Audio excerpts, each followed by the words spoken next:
संत मार्कुस का अध्याय 8। रोटियों का दूसरा चमत्कार।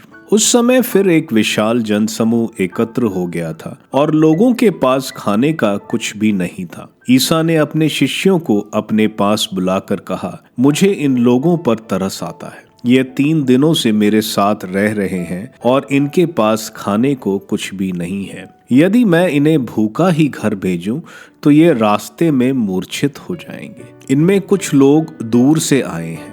उनके शिष्यों ने उत्तर दिया, इस निर्जन स्थान में इन लोगों को खिलाने के लिए कहां से रोटियां मिलेंगी? ईसा ने उनसे पूछा, तुम्हारे पास कितनी रोटियां हैं? उन्होंने कहा, 7। ईसा ने लोगों को भूमि पर बैठ जाने का आदेश दिया और वे 7 रोटियां लेकर धन्यवाद की प्रार्थना पड़ी और वे रोटियां तोड़ तोड़ कर शिष्यों को देते गए ताकि वे लोगों को परोसते जाएं। शिष्यों ने ऐसा ही किया। उनके पास कुछ छोटी मछलियां भी थीं। ईसा ने उन पर आशीष की प्रार्थना पड़ी और उन्हें भी बांटने का आदेश दिया। लोगों ने खाया और खाकर तृप्त हो गए और बचे हुए टुकड़ों से 7 टोकरे भर गए। खाने वालों की संख्या लगभग 4000 थी। ईसा ने लोगों को विदा कर दिया। वे तुरंत अपने शिष्यों के साथ नाव पर चढ़े और दलमनुथा प्रांत पहुंचे। चिन्ह की मांग।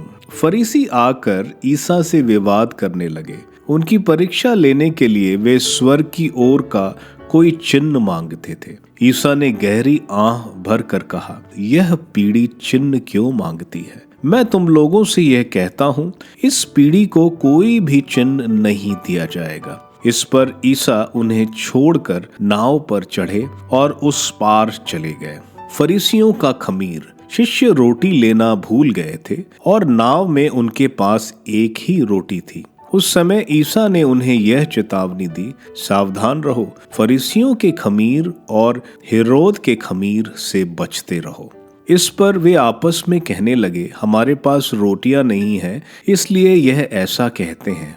ईसा ने यह जानकर उनसे कहा, तुम लोग यह क्यों सोचते हो कि हमारे पास रोटियां नहीं हैं, इसलिए यह ऐसा कहते हैं? क्या तुम अब तक नहीं जान सके हो, नहीं समझ गए हो? क्या तुम्हारी बुद्धि मारी गई है? क्या आंखें रहते भी तुम देखते नहीं और कान रहते भी तुम सुनते नहीं? क्या तुम्हें याद नहीं है जब मैंने उन 5000 लोगों के लिए 5 रोटियां तोड़ी तो तुमने टुकड़ों के लिए कितने टोकरे भरे थे? शिष्यों ने उत्तर दिया, 12। और जब मैं 4000 लोगों के लिए 7 रोटियां तोड़ी तो तुमने टुकड़ों के लिए कितने टोकरे भरे थे? उन्होंने उत्तर दिया, 7। इस पर ईसा ने उनसे कहा, क्या तुम लोग अब भी नहीं समझ सके? बेतसाइदा का अंधा। वे बेतसाइदा पहुंचे। लोग एक अंधे को ईसा के पास ले आए और उनसे यह प्रार्थना की कि आप उस पर हाथ रख दीजिए। वे अंधे का हाथ पकड़कर उसे गांव के बाहर ले गए। वहां उन्होंने उसकी आंख पर अपना थूक लगाकर और उस पर हाथ रखकर उससे पूछा, क्या तुम्हें कुछ दिखाई दे रहा है? अंधा कुछ देखने लगा था, इसलिए उसने उत्तर दिया, मैं लोगों को देखता हूँ, वे पेड़ों जैसे लगते लेकिन चलते हैं। तब उन्होंने फिर अंधे की आंख पर हाथ रख दिए और वह अच्छी तरह देखने लगा। वह चंगा हो गया और दूर तक सब कुछ साफ साफ देख सकता था। ईसा ने ये कहते हुए उसे घर भेजा, इस गांव में पैर मत रखना। पेतरुस का विश्वास। ईसा अपने शिष्यों के साथ सिजरिया फिलिपी के गांव की ओर गए। रास्ते में उन्होंने अपने शिष्यों से पूछा, मैं कौन हूँ?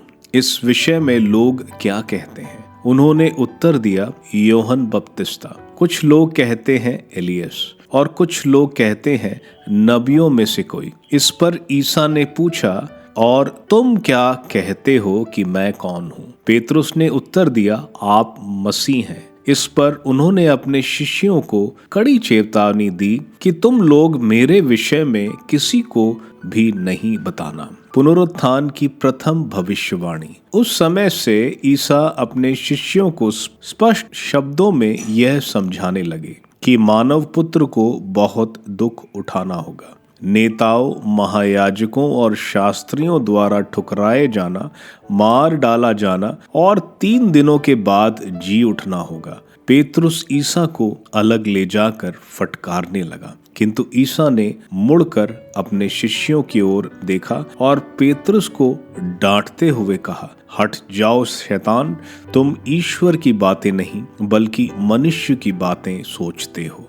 आत्मत्याग की आवश्यकता। ईसा ने अपने शिष्यों के अतिरिक्त अन्य लोगों को भी अपने पास बुलाकर कहा, जो मेरा अनुसरण करना चाहता है वह आत्मत्याग करे और अपना क्रूस उठाकर मेरे पीछे हो ले, क्योंकि जो अपना जीवन सुरक्षित रखना चाहता है वह उसे खो देगा, और जो मेरे साथ सुसमाचार के कारण अपना जीवन खो देता है वह उसे सुरक्षित रखेगा। मनुष्य को इससे क्या लाभ यदि वह सारा संसार तो प्राप्त कर ले लेकिन अपना जीवन ही गंवा दे।